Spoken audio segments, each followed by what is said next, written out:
kasih pemirsa, Anda kembali menyaksikan Kominfo Newsroom.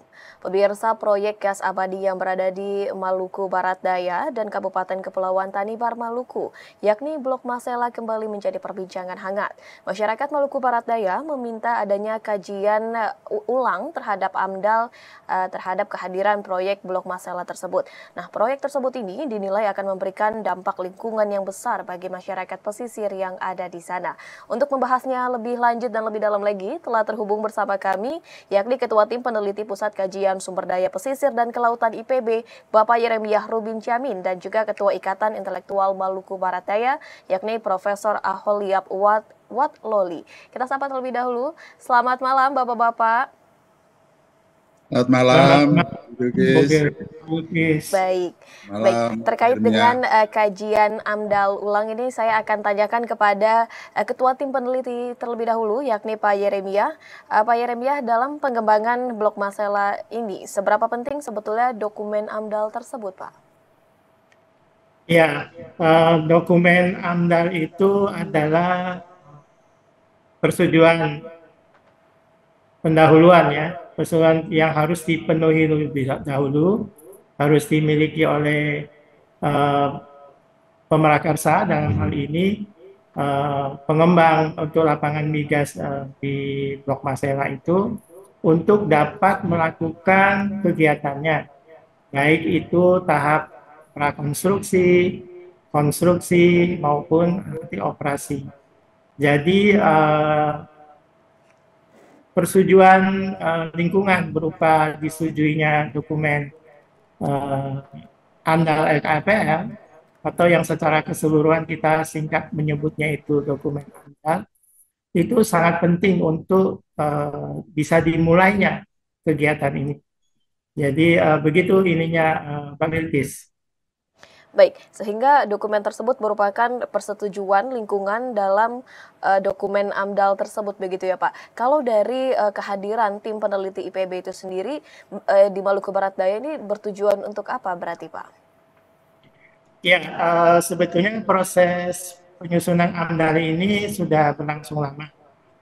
Tetapi dari apa yang sudah dilakukan sampai dengan tahun 2021 itu belum mencakup Kabupaten Maluku Barat Daya, atau kalau kita singkat itu Kabupaten MBD. Nah, berdasarkan perkembangan perjuangan dari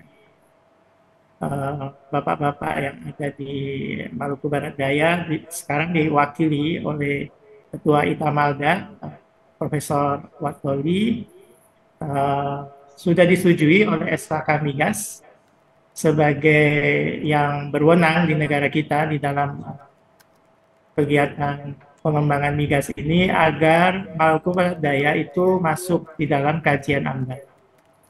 Nah, tugas kami adalah mengintegrasikan data kajian yang terkait dengan Maluku Barat Daya ke dalam dokumen AMDAL-nya. Baik itu berupa dampak negatif maupun dampak positif, itu kita kaji lagi, kemudian kita integrasikan ke dalam dokumen yang AMDAL yang sudah disusun terdahulu.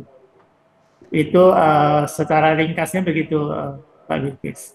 Baik, sehingga kehadiran tim peneliti IPB di Maluku Barat Daya ini untuk mengintegrasi kajian terkait Maluku Barat Daya, baik yang bersifat positif maupun negatif ke dalam dokumen AMDAL tersebut. Nah, kita ingin beralih kepada Prof. Aholiap terlebih dahulu, Pak.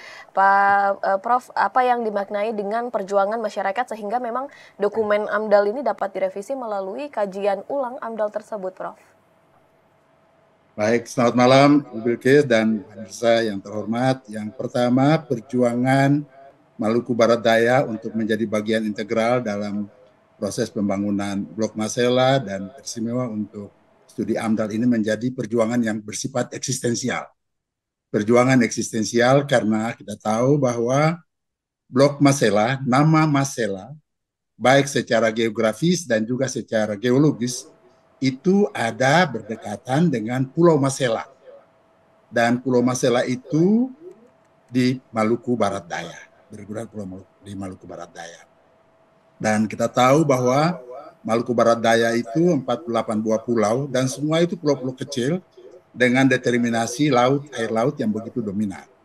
Sehingga dampak pembangunan Blok Masela itu yang dari laut dia akan berdampak pada totalitas eksistensi pulau-pulau di Maluku Barat Daya. Dari kajian kami itu dampaknya begitu menyeluruh dan total memberi dampak negatif terhadap eksistensi pulau-pulau di Maluku Barat Daya, dan itu akan membawa dampak-dampak turunan juga, yaitu dampak ekonomi. Karena masyarakat Maluku Barat Daya itu kegiatan ekonomi mereka itu di laut sebagai pulau-pulau kecil, bahkan kebun-kebun mereka itu di laut.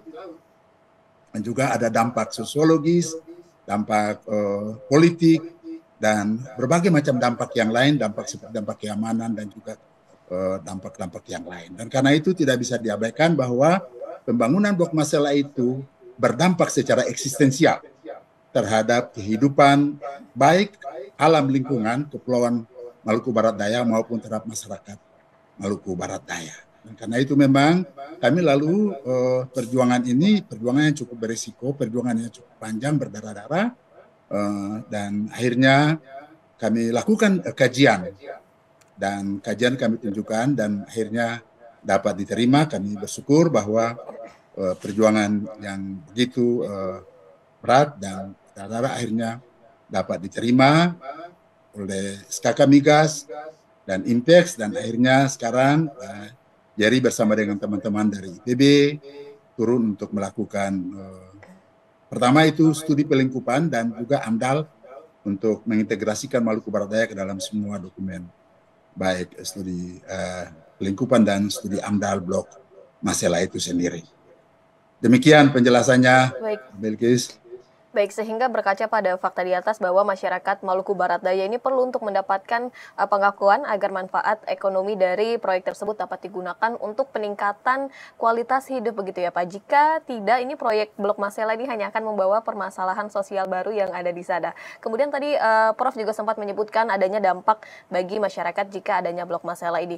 Boleh dijelaskan lebih rinci lagi, Dok, mungkin dari dampak dari segi ekonomi, sosial, dan lainnya seperti apa, Dok? Prof. Ya, jadi tadi yang seperti katakan oleh Pak Jerry tadi, pasti ada dampak positif dan ada dampak negatif. Dan dampak positif itu yang kita harapkan nanti melalui studi ini diharapkan dapat dipikirkan langkah-langkah untuk pengembangan dampak-dampak positifnya, tapi sekaligus juga dampak-dampak negatif itu bagaimana direduksi, diperkecil sehingga efeknya terhadap kehidupan masyarakat. Karena pasti ada dampak ekologis. Kita tahu bahwa skema pengolahan Blok Masela itu onshore dan offshore, ya. Jadi diolah di laut, limbahnya itu dibuang di laut dengan limbah yang sekian banyak dan determinasi arus laut yang begitu kuat di wilayah sekitar Blok Masela itu akan pasti berdampak pada semua pulau itu, dan berarti upaya pencaharian masyarakat Maluku Barat Daya dengan ada kebun-kebun rumput laut dan juga hasil biota-biota laut dan juga ikan dan sebagainya itu akan pasti tercemar dan pasti ada efek. Yang kedua, dengan demikian maka akan terjadi gejolak-gejolak sosial. Gejolak-gejolak sosial baik yang sifatnya vertikal maupun secara horizontal dalam kehidupan masyarakat. Itu pasti akan gejolaknya terhadap pemerintah dan juga terhadap kehidupan masyarakat itu sendiri. Ya, dan juga dampak ekonomi, keterpurukan itu. Kalau dampak negatif tidak dianalisis dengan baik dan tidak diakomodasi, maka itu pasti dampak ekonomi itu akan membuat masyarakat di Maluku Barat Daya, kita tahu bahwa Maluku Barat Daya itu kabupaten yang berada di bibir perbatasan negara Indonesia dengan Australia dan dengan Timur Leste. Kalau dari Maluku Barat Daya ke Timur Leste 30 menit udah nyampe. Dan dengan demikian itu akan membawa dampak-dampak juga yang lain, dampak keamanan dan sebagainya, dan dampak politiknya juga pasti akan terjadi. Dan karena itu hal-hal semacam ini perlu diperhatikan dan kami usulkan supaya bagaimanapun juga Maluku Barat Daya harus menjadi bagian dari studi AMDAL untuk dapat dilihat efek dampak-dampak itu terhadap penanganan pembangunan blok Masela. Sekian. Baik, baik dampak Maluku Barat baik Daya dampak seperti Pak. Baik dampak baik ekonomi, sosial dan juga politik ini akan terjadi dengan adanya kebijakan dan juga blok Masela ini mulai dijalankan. Tentunya langkah positif dan negatif ini juga tengah diperhitungkan. Kita akan kembali kepada Ketua Tim Peneliti dari IPB, Bapak Yeremia. Pak, sejauh ini apa yang akan diteliti untuk melengkapi dokumen AMDAL pengembangan blok Masela tersebut dan sejauh ini progresnya sudah sampai mana, Pak? Ya, kita hari ini kita sudah berada di Tiakur untuk mengadakan FGD dengan masyarakat MBD dari pulau-pulau Moa, Ekor, Leti, Luang, dan pulau-pulau sekitar. Jadi kita planningnya itu, Mbak Bilkis, ada dibagi menjadi 2 tim. Satu tim itu kita sebut tim A itu akan sementara mengambil data di Tiakur. Yang hari ini kita sudah di sini, kita datang kemarin sampai di sini kemarin siang. Ya. Dan hari ini kita mulai mengadakan beraktivitas untuk mengumpulkan data juga persepsi masyarakat di MBD terhadap pengembangan di sini di Tiakur ini sampai dengan tanggal 22 secara aktivitas. Kita akan rencana kembali ke Ambon tanggal 23. Jadi kita kurang lebih 1 minggu lah di sini. Nah, rencananya itu mulai besok, mudah-mudahan cuaca memungkinkan,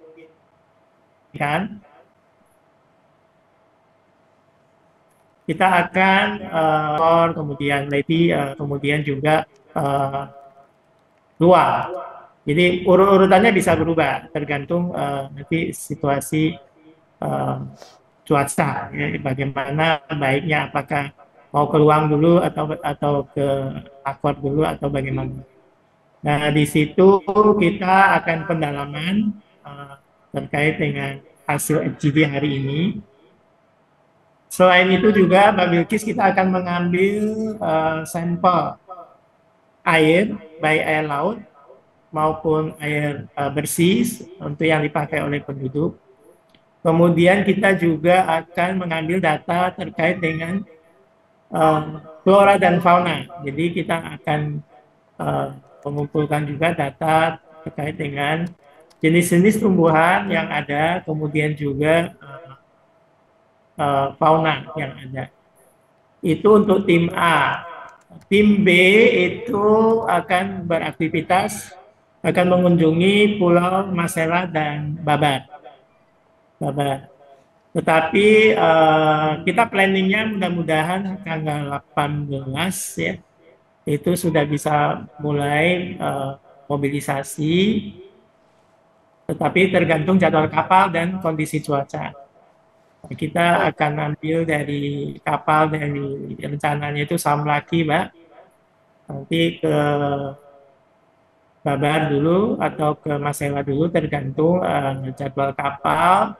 Nah, di sana kita sama akan ada juga FGD, baik ada 2 FGD di sana, ada di Masela dan juga di Tepa di Babar Barat.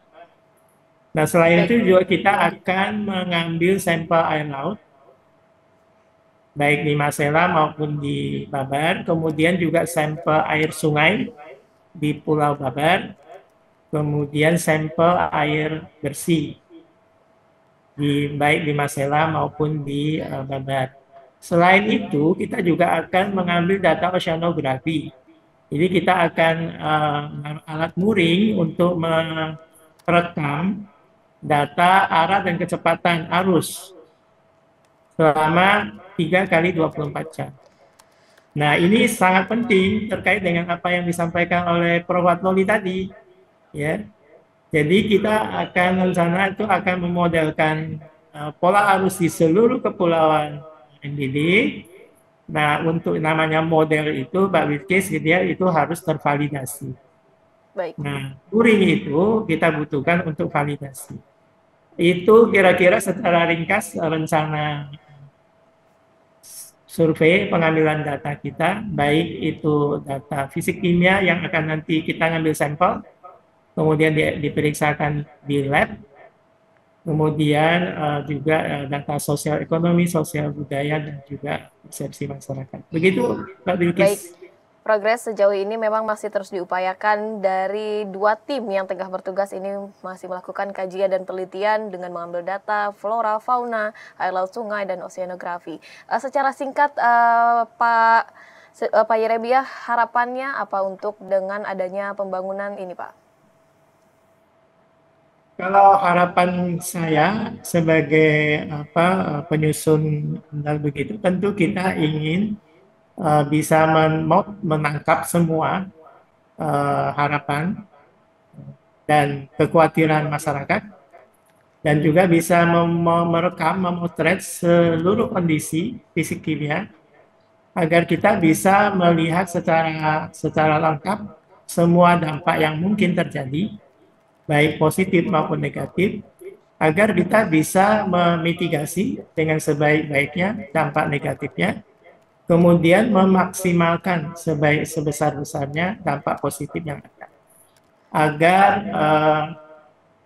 pengembangan Blok Masela ini bisa berjalan, memberi manfaat bagi semua pihak, termasuk tentunya masyarakat NBD.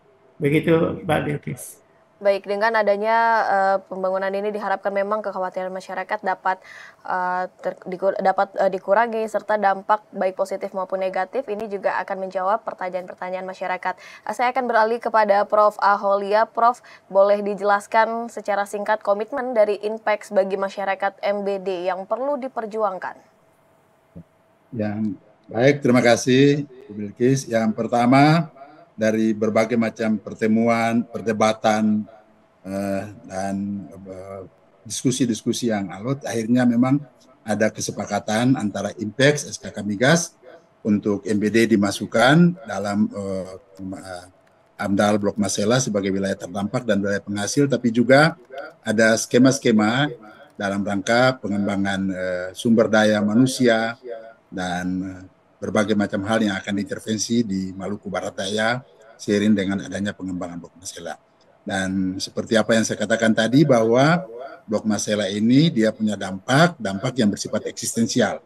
Pulau-pulau kecil yang mudah terpengaruh, mudah mengalami perubahan dan oleh berbagai macam aktivitas, kiranya semuanya bisa terantisipasi sehingga ada upaya-upaya untuk memitigasi itu, sehingga pada saatnya Blok Masela ini bisa berjalan dengan baik. INPEX sendiri dari berbagai diskusi yang kami lakukan, semoga terus konsisten untuk menaruh atensi bagi pengembangan wilayah di Maluku Barat Daya, karena ada skema beberapa kegiatan yang akan dipusatkan di Maluku Barat Daya sesuai dengan perjanjian yang dibangun oleh SKK Migas dan Maluku Barat Daya, Pemda Maluku Barat Daya, yaitu akan adanya pusat pelatihan sumber daya manusia migas di Maluku Barat Daya, dan juga ada pengembangan potensi-potensi lokal yang akan digunakan sebagai bagian dari logistik base untuk pembangunan Blok Masela dan berbagai skema yang lain. Diharapkan ini menjadi upaya untuk bisa mendorong kesejahteraan masyarakat di Maluku Barat Daya. Baik, memang telah terjadi kesepakatan untuk Maluku Barat Daya dimasukkan ke dalam dokumen AMDAL tersebut, dan kehadiran proyek raksasa Blok Masela ini diharapkan mampu memberi kesejahteraan dan juga peningkatan kualitas hidup bagi masyarakat Maluku Barat Daya. Terima kasih sekali lagi bagi Ketua Itamalda, Prof. Aholia, serta Ketua Tim Peneliti dari IPB, Bapak Yeremia, yang telah bergabung bersama kami pada malam hari ini di Kominfo Newsroom. Bapak-bapak, terima kasih atas waktunya. Salam sehat selalu, Pak. Terima kasih. Ya, selamat malam untuk Beliau dan untuk semua pemirsa. Dan pemirsa, kami akan kembali dengan informasi lainnya. Tetaplah bersama kami dalam Kominfo Newsroom.